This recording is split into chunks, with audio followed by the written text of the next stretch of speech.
नमस्कार प्रेक्षक. किरण ऑफिशियल या चॅनलवरती आपल्या सर्वांचं पुन्हा एकदा स्वागत.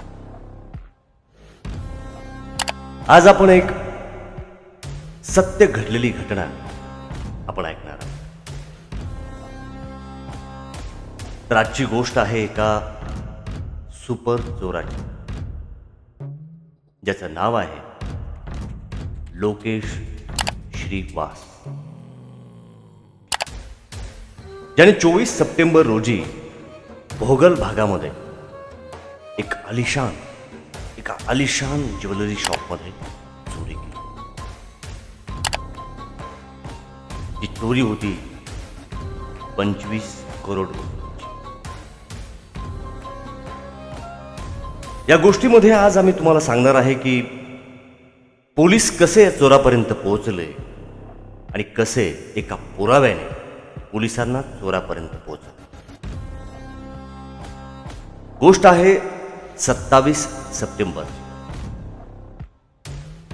छत्तीसगडमध्ये एका दुर्गम भागात दुर्ग पोलीस चोरीच्या घटनेविषयी काही तपासणी करत एक त्यांनी मोहीम सुद्धा राबवली. पोलिसांच्या रेकॉर्डमधील चोरांना शोधणं, पकडणं आणि काही असे चोर होते जे तडीपार होते, पळाले होते, जे पोलिसांच्या हाताला लागत नव्हते. तर दिल्लीच्या या चोराबद्दल किंवा या चोरीबद्दल काही माहीत नसलेली दुर्ग पोलीस आपल्या चोरांना कसं पकडायचं याचं काम करतात. तेव्हा 27 सप्टेंबरला एक चोर पोलिसांना सापडला, जो 2 ते 3 चोरीच्या घटनेमुळे तडीपार होता. त्या चोराचं नाव होतं लोकेश राव. आता दुर्ग पोलिसांचं ते क्राईम ब्रांचचं जे युनिट होतं, त्यांनी त्याला ताब्यात घेतलं आणि 2 ते 3 चोरीच्या केसची चौकशी त्याच्याकडून करू लागली. चौकशीच्या वेळेस तो पोलिसांना खोटं सांगत होता, घटनेची फिरवाफिरव करत होता. जेव्हा पोलिसांनी मूळ स्वभाव दाखवला तेव्हा लोकेश राव अचानक दुर्ग पोलिसांपुढे बोलता झाला. तो बोलत होता की साहेब, अहो तुम्ही कशाला माझ्या मागे लागता? तुम्ही त्याला जाऊन पकडा ना, जो दिल्लीचं एक मोठं काम करून आत्ता आला. हे वाक्य पोलिसांना काही समजलं नाही. परत पोलिसांनी त्याला विचारलं, कुठलं काम? असं काय मोठं काम केलंय त्यांनी? तेव्हा त्याने सांगितलं की साहेब, तुम्ही आत्ता दिल्लीची बातमी बहुतेक ऐकलेली नाही की दिल्लीमध्ये एक चोरी झाली 25 करोड. दुर्ग पोलिसांनी विचारलं, तो चोर कोण आहे? तो पहिल्यांदा त्यांनी नाव सांगितलं, म्हणजे अर्ध नाव ते त्याचंच होतं, लोकेश श्रीवास. तर लोकेश राव हा एक चोर आहे आणि तो दुर्ग पोलिसांना सापडला. तो पोलिसांना सांगतोय की तुम्ही त्याला पकडा, ज्यांनी दिल्लीतली 25 करोडची चोरी केली. जशी ही गोष्ट माहिती झाली तसं दुर्ग पोलिसांचा एक सब इन्स्पेक्टर होते, जे दिल्लीच्या सब इन्स्पेक्टरला ओळखत होते. जेव्हा लोकेश रावने सांगितलं की दिल्लीमधून एक मोठं काम करून तो चोरी करून आलाय आणि त्याचं नाव लोकेश श्रीवास आहे, त्या सब इन्स्पेक्टरने लगेच दिल्लीतल्या सब इन्स्पेक्टरला फोन लावला. साहेब बोलले, तुमच्या इथे एक चोरी झाली ना? तिकडचे साहेब बोलले, हा, पण अजून काय त्याचा तपास लागलेला नाही. आजचा 3रा दिवस आहे. साहेब बोलले, त्या चोराबद्दल माहिती मिळाली आणि तो आमच्या राज्यातला आहे, छत्तीसगडचा आहे. इकडे सब इन्स्पेक्टरच्या अंगावरचे काटे उभा राहिले. साहेब, मी सांगितलं की त्याचं नाव लोकेश श्रीवास आहे.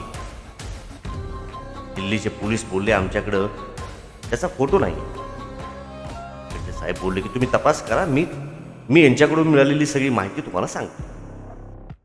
दिल्लीचा पोलीस इन्स्पेक्टर त्याच्या सिनियर ऑफिसरकडे गेला आणि त्याने सगळी हकीकत आपल्या सिनियर ऑफिसरला सांगितली.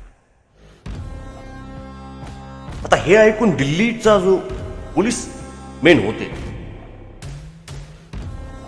हे ऐकून दिल्ली पोलीस सतर्क झाली. घटना खूप मोठी होती. आता हा चोर कोण आहे, तो कसा आहे हे पोलिसांना माहिती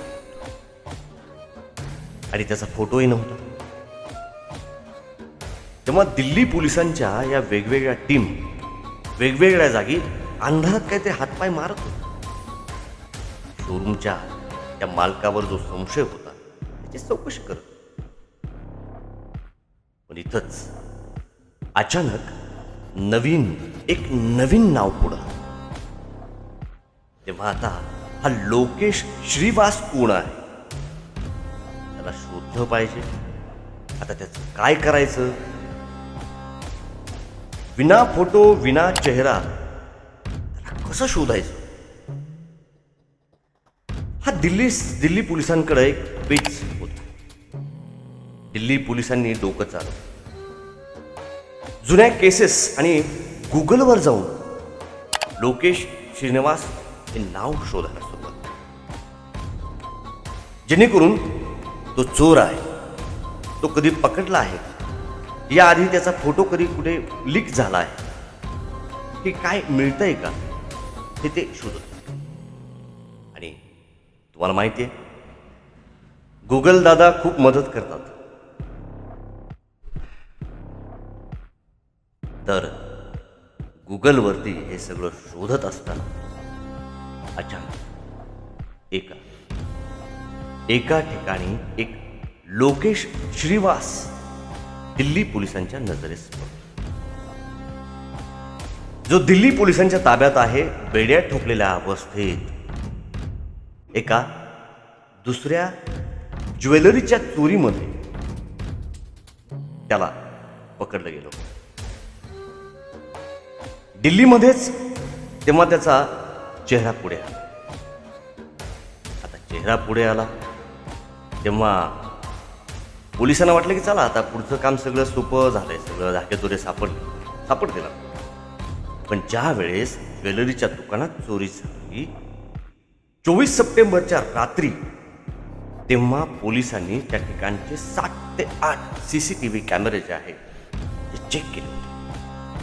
आणि एका कॅमेऱ्यात एक संशयित व्यक्ती त्यांना आढळला. पांढरा शर्ट, काळी पॅन्ट आणि त्याच्या पाठीवर एक बॅग. आता ही जी CCTVचा जो फोटो होता, पॅन्ट शर्ट, काळी पॅन्ट, पांढरा शर्ट आणि बॅग, जो गुगलवर फोटो मिळाला होता तो जुना होता. लोकेश श्रीवासची दिल्ली पोलिसांनी त्यांना पकडलं. आता त्या चेहऱ्याशी मिळवणं चालू. पण CCTV कॅमेऱ्याचा फुटेज मध्ये जो फोटो होता तो अंधुक होता. पण तरीही तो फोटो जुळवला तर त्याचं जे काय रूप होतं, त्याचा काय अवतार होता, त्याच्या चेहऱ्याची जे काही ठेवण होती जवळजवळ मॅच झाली. तेव्हा पोलिसांना समजलं की हा तोच आहे ज्याने दिल्लीतली ही चोरी केली. तेव्हा लोकेश श्रीवासला लॉक केलं की हाच तो चोर आहे. लगेच दिल्ली पोलिसांनी एका टीमला छत्तीसगडला पाठवलं आणि दुसऱ्या टीमला दुर्ग पोलिसांबरोबर राहून कसंही करून त्या चोराचा, त्या श्रीनिवासचा कॉन्टॅक्ट नंबर आणि त्याची संपूर्ण माहिती घेण्यासाठी पाठवली. शेवटी दुर्ग पोलिसांच्या मदतीने लोकेश श्रीवासचा एक कॉन्टॅक्ट नंबर मिळाला. आता पोलिसांनी त्या कॉन्टॅक्ट नंबरची चौकशी झाली. तेव्हा तेव्हा माहिती मिळाली की 24 सप्टेंबरच्या रात्री या फोनचं लोकेशन भोगलच्या त्याच ज्वेलरीच्या दुकानाच्या आसपासचं होतं. आता हे दुसऱ्या वेळेचं कन्फर्म झालं की लोकेश श्रीवास हाच तो चोर आहे. यानंतर त्याच्या मोबाईलची अजून कसून चौकशी झाली.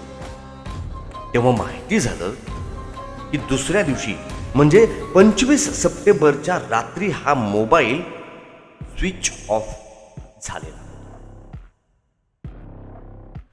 मोबाईलचं लोकेशन दाखवलं ते काश्मीरी गेटवर, जो एक बस अड्डा आहे, ISBTचा तो बस अड्डा आहे.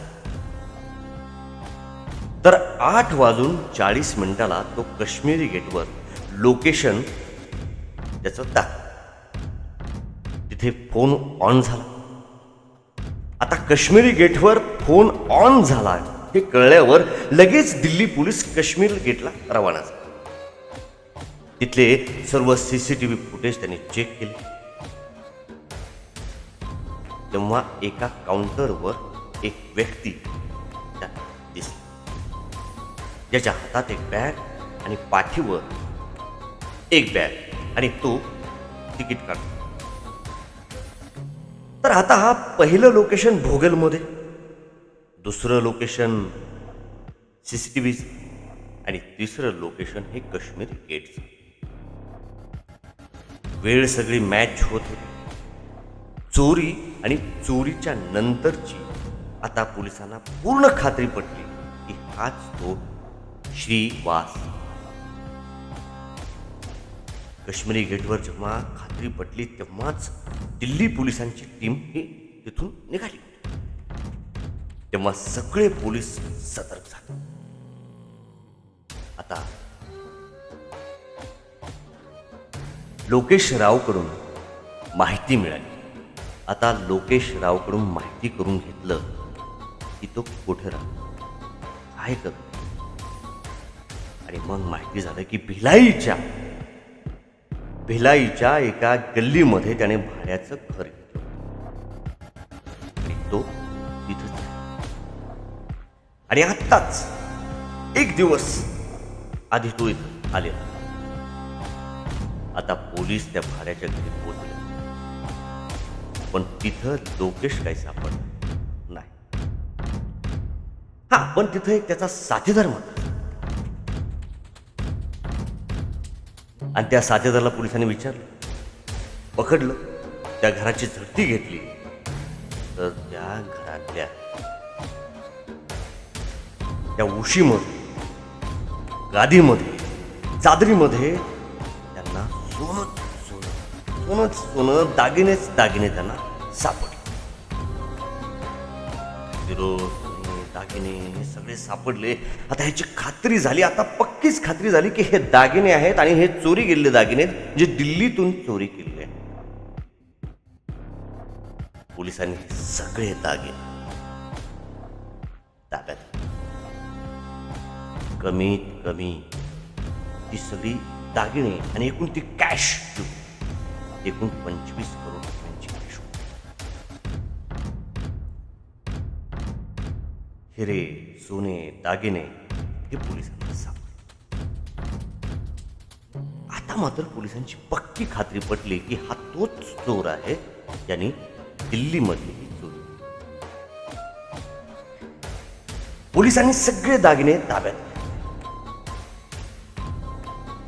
तुम्हाला आश्चर्य वाटेल, या दागिन्यामधून 10 ते 11.5 लाख रुपयांची कॅश. आता साथीदारांनी त्यांनी पकडलं होतं. त्याने सांगितलं की मला यातलं काहीच माहित नाही हो. मी म्हणजे तो इथं आला, त्यांनी सामान ठेवलं आणि तो निघून गेला. पोलिसांनी त्याला पुन्हा विचारलं, तो कधी येतो. त्यांनी सांगितलं नाही, तो येईल, आता येईल, तो त्याची येण्याची वेळ झाली आहे, तो येईल आता. आता पोलीस मात्र त्याची वाट बघत बसले. त्याच्या घरा शेजारी दबाब धरून बसले. 27 सप्टेंबरच्या रात्री. आता दिल्ली पोलिसही तिथे पोहोचली होती. त्याच दिवशी त्याचा सगळीकडे शोध सुरू झाला. पण सकाळ सकाळ एक बातमी,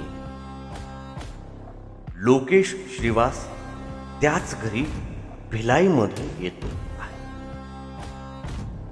दुर्ग पोलीस, भिलाईचे पोलीस आणि दिल्ली पोलिसांची एक टीम जी आहे ते आपलं सगळं जाळं त्याने त्या घराशेजारी पसरलं होतं. वाट बघत होते त्याची.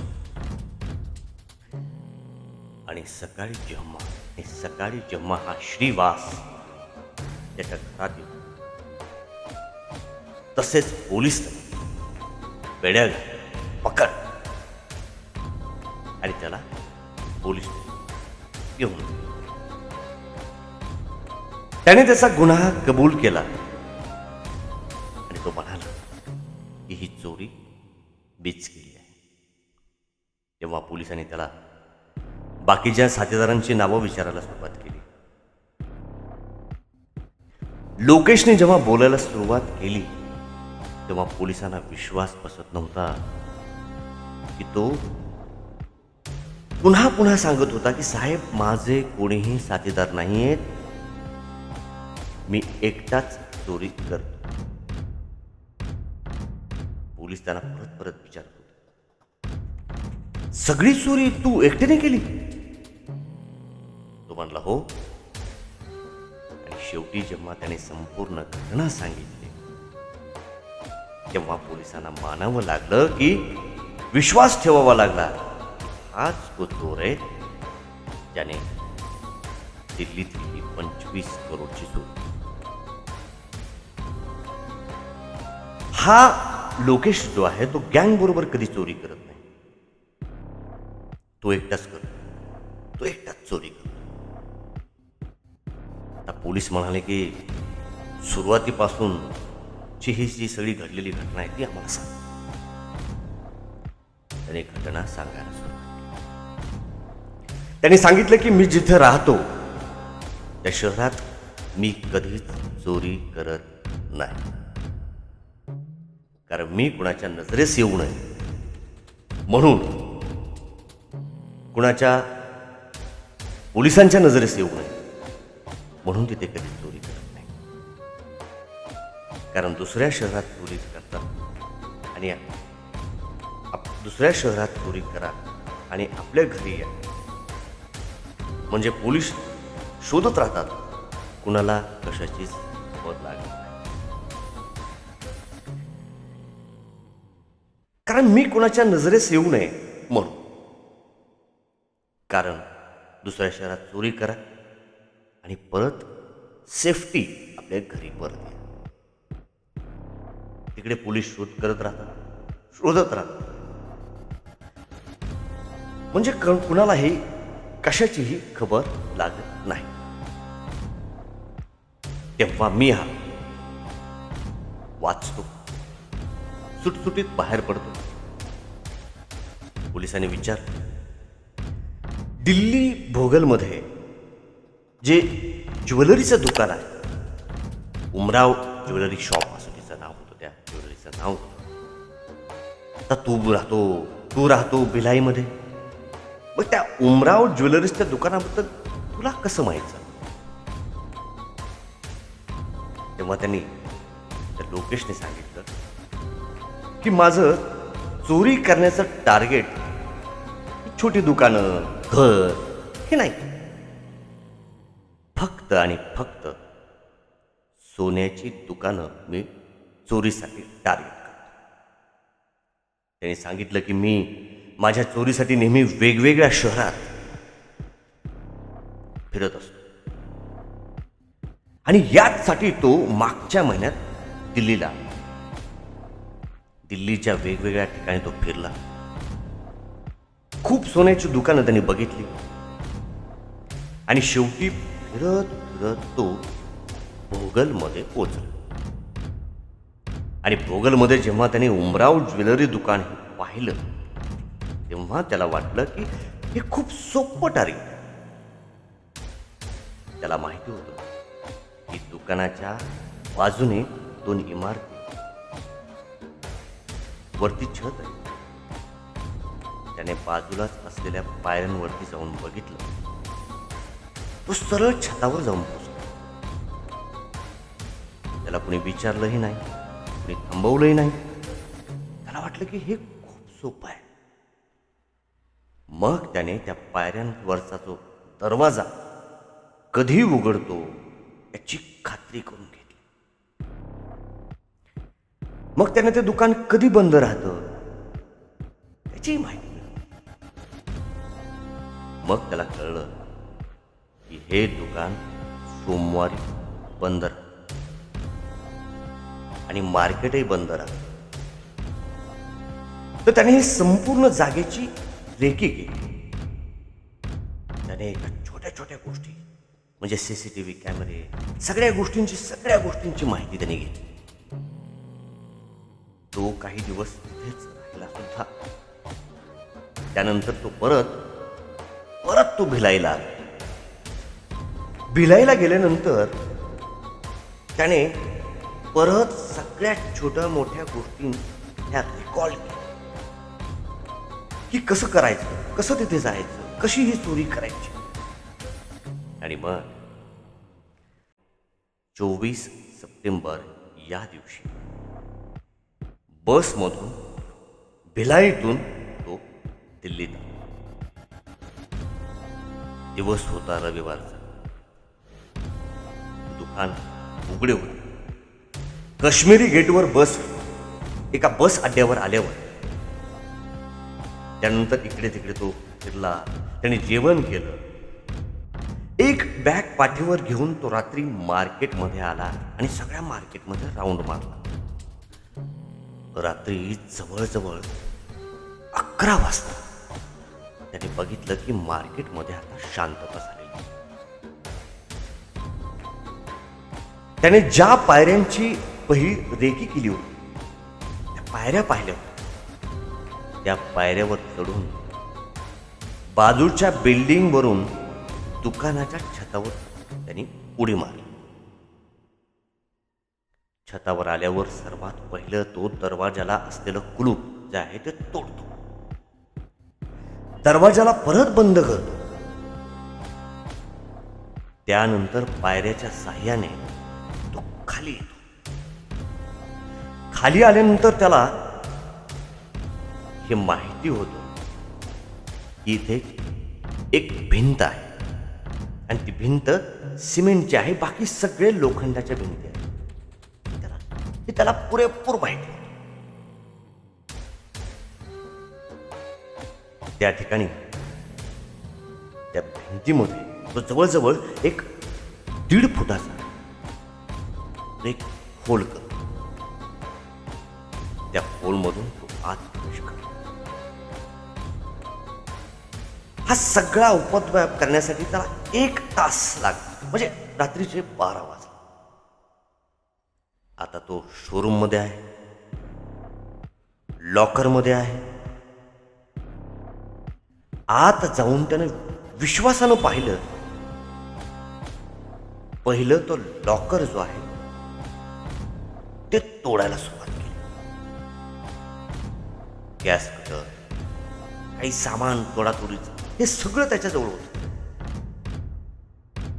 तो एक एक करून अशी त्याने 32 लॉकर फोडले. त्याच्यामध्ये सगळे दागिने तो काढतो.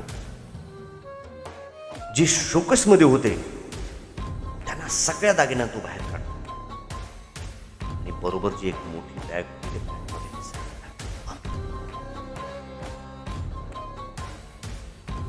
आता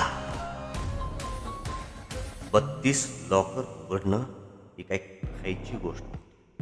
किंवा लहान मुलांचा काही खेळ नव्हता.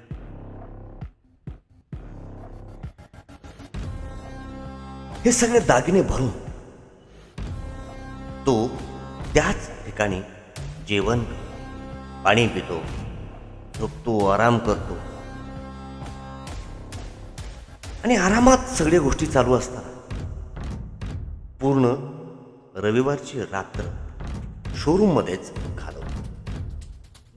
पूर्ण रविवारची रात्र तो त्या शोरूममध्येच घालवतो. सोमवारचे आता काही तास सकाळचे तो तिथे घालवतो, झोपतो. दुपारची वेळ, सगळे दागिने भरून झाले असं त्याला वाटलं. दुपारच्या वेळेस बाहेर पडणं आता बरोबर नाही. या विचारामध्ये तो असताना आता आतमध्येच आपण झोपूया, आराम करू. आणि तो आतच थांबतो. संध्याकाळचे 7 वाजता तेव्हा त्याला वाटतं की आता आपल्याला इथून बाहेर पडायला पाहिजे. थोडा बाहेर अंधार झाला होता. तो त्याच रस्त्याने, म्हणजे ज्या रस्त्याने तो आला होता त्याच रस्त्याने तो परत निघाला. एका छतावर येऊन पोहोचतो. आजूबाजूला पाहतो. दुसऱ्या बाजूला छतावर पण कोणी नाही असं त्याला दिसतं. त्याला माहिती होतं की एकदा तो पायऱ्यांवरती पोचला की मग त्याला कोणी विचारणार नाही, त्याला कोणी अडवणार नाही. कारण शेजारी पाजारी सगळी कुटुंब राहतो. कुणी पाहिलं तर त्याला वाटेल किंवा त्याला म्हणतील की कोणाकडे तरी पाहुणा आला असेल, आला असेल. तो छतावर, शेजारच्या छतावर येतो आणि पायऱ्या उतरून बिनधास्तपणे खाली उतरतो. खाली आल्यानंतर तो पाठीवरचे ते सगळे दागिने घेऊन चालत चालत पुढे निघतो. तिथून तो निघाला. परतीचं तिकीट, त्याचा आत्मविश्वास बघ. त्याच्या परतीच्या बसच्या तिकिटाची आणि बसची त्याने एवढी कसून चौकशी केली होती की ती बस कधी, केव्हा, किती वाजता परत निघते. आता त्याला जायचंय. तो एकदम योग्य वेळी त्या काश्मीरी गेटवर, पण काश्मीरी गेटच्या रस्त्याने जाता जाता एका ठिकाणी तो आधी थांबतो.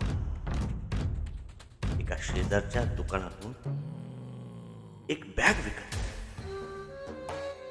कारण जवळच्या बॅगेत त्याने खचखचून ती दाबून दाबून ते दागिने सगळे भरले होते. त्याला ते दागिने दुसऱ्या बॅगमध्ये त्याला वाटतं की चला कोणाला संशय येऊ नये म्हणून ते दागिने आपण दुसऱ्या बॅगमध्ये भरले.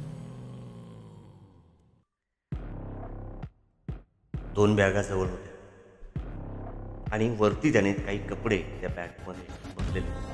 आणि कोणाला संशय येऊ. दोन्ही बॅगा भरतो.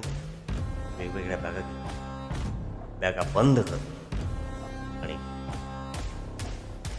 8:30च्या सुमारास रात्री तो काश्मीरी गेटवर पोहोचतो.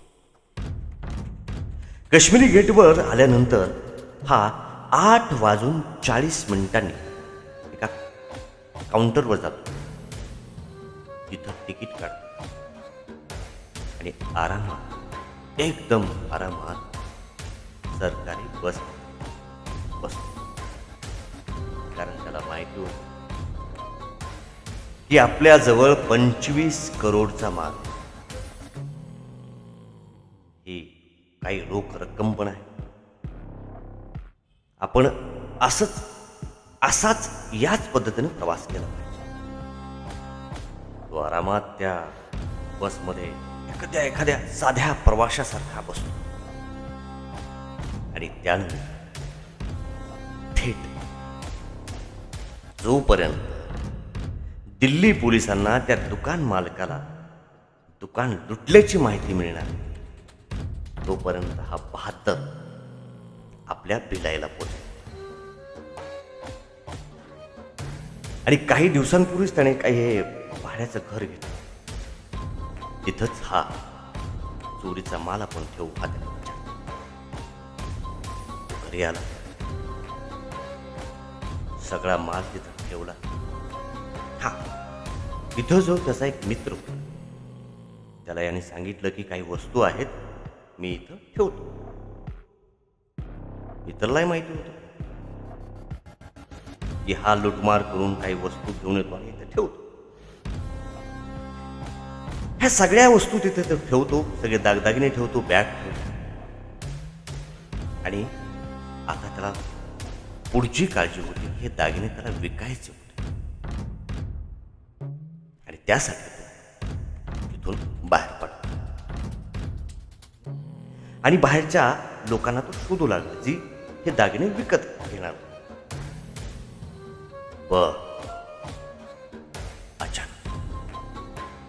पण अचानक त्याच्याच नावाच्या लोकेश राव या नावाच्या चोराने या घरामधल्या मित्राने लोकेश श्रीवासच्या चोरीबद्दल सगळं सांगून टाकलं. आता सगळं भांडं फुटलं. या चोरीमध्ये अधिकाधिक चोरी केलेले दागिने जे होते ते दागिने पोलिसांनी परत मिळवले. पण त्यामधून किती गेले, किती दागिने शिल्लक राहिले याचा अंदाज फक्त ज्वेलरीच्या मालकाकडूनच लागणार होता. हा जो चोर आहे लोकेश श्रीवास हा छत्तीसगडमध्ये एक ठिकाण आहे कबीरधाम, तिथला हा रहिवासी. याचा छंद चोरी करतो, एकटा करतो, दुसऱ्या ठिकाणी करतो आणि चोरी केल्यानंतर काही दिवस हा शांत राहतो. परत वेगवेगळ्या शहरात जाऊन हा रेकी करतो आणि पैसे, हे सगळे पैसे ऐशो आरामात उडतो. आणि जेव्हा तो आपल्या गावी येतो तेव्हा एकदम साधा माणूस म्हणून वावरतो. काही शो ऑफ करत नाही, महागडे कपडे घालत नाही, बेल्ट घालत नाही, घड्याळ घालत नाही. त्याला माहिती होतं की जेवढा तुम्ही दिखावा कराल तेवढं तुम्ही लोकांच्या नजरेत याल. दुसऱ्या शहरात जाऊन हा महागडे कपडे घालायचा, महागड्या हॉटेलमध्ये जायचा, विमानाने प्रवास करायचा. आता पोलीस त्याला घेऊन दिल्लीमध्ये येत आहेत आणि त्याची चौकशी होती. काय माहिती अजून किती अशा अनेक चोऱ्या त्याने केल्या होत्या, किती केलेल्या चोऱ्या, किती लुटलेले दागिने हे त्याच्याकडून आता पोलीस उघड करून घ्या. तर ही होती आजची कहाणी एका सुपर चोराची, लोकेश श्रीवासची. मी निवेदक रमाकांत सुतार. धन्यवाद.